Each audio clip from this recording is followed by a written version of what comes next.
can't believe the audacity of these people.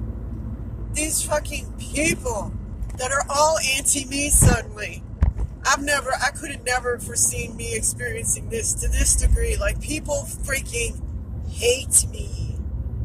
And honestly, I'm a lovable person, man. And it's just astounding to me that these people hate me so much that they freaking assault me and they fucking sabotage me and they fucking plot my murder and they are freaking outside. I don't understand it.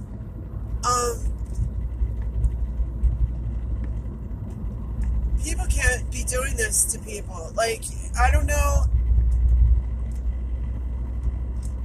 I'm just floored that people are acting this way towards me. That they literally have so much venom and contempt and hatred for me when I am really the kindest, funniest, most helpful kindred you could possibly know. And I'm telling you, I will give you the coat off my back in wintertime if you ask for it. And these people wish the worst on me. And I just trying to find the strength through the Lord to keep praying for them, because they really don't know what they're doing, being controlled, believe in some kind of bullshit, and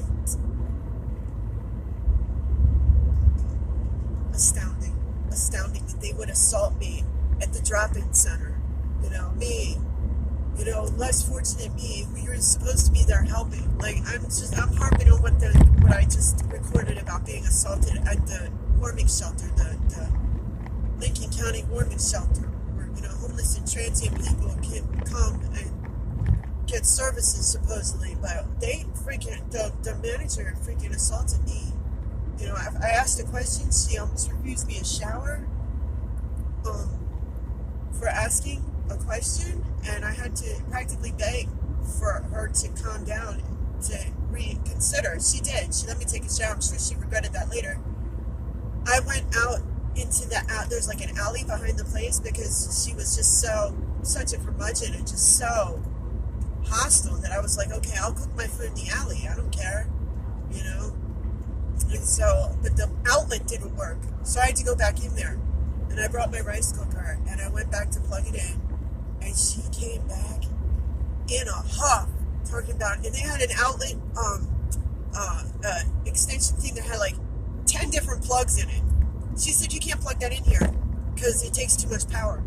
Talking about my rice cooker, when they have like 20 things plugged in and outlets for like 20 more to be plugged in. So I was just like, well, it only take like 15 minutes. I tried to do it in the alley. I wasn't trying to offend you. I tried to actually cook it outside first before I came in here, but it didn't work, so I had to come in here. She's like, well, you can't do that in here. She's like, you can eat our food. And they have this food spread out there. I said, no, I want to eat my food. I prepared all the stuff, the quinoa, the lentils, the rice, the kamut, everything is in my rice cooker that I bought with my own money. Please don't let me trouble you. Can I please cook this? And it actually made me get kind of emotional, and I don't care if they see me cry. I don't care. People say all the time, don't let them see you cry. I don't give a fuck, dude. I'll have a meltdown if I feel it.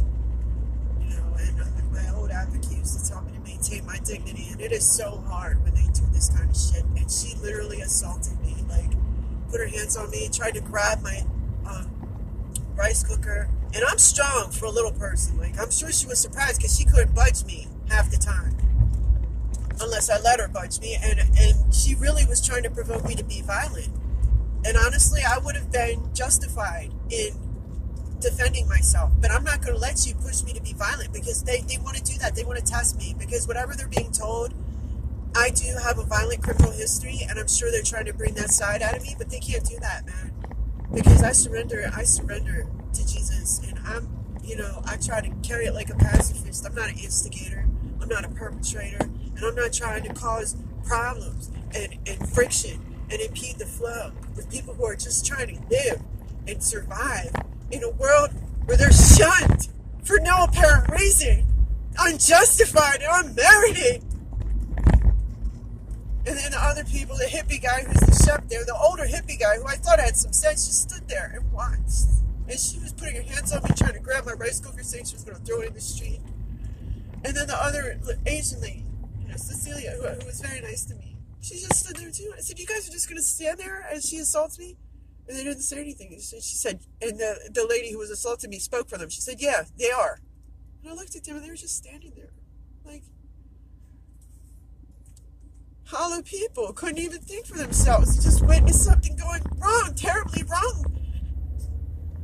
And don't even do anything, say anything, intervene.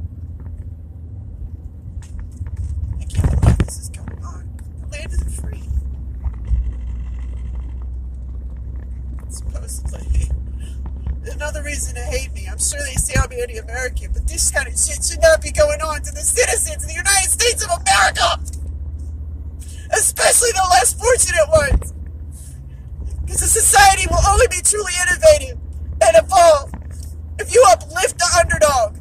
If you stamp on them and oppress them, no one will be free. And you'll be next! Because evil prevails when a good person stands by and does nothing.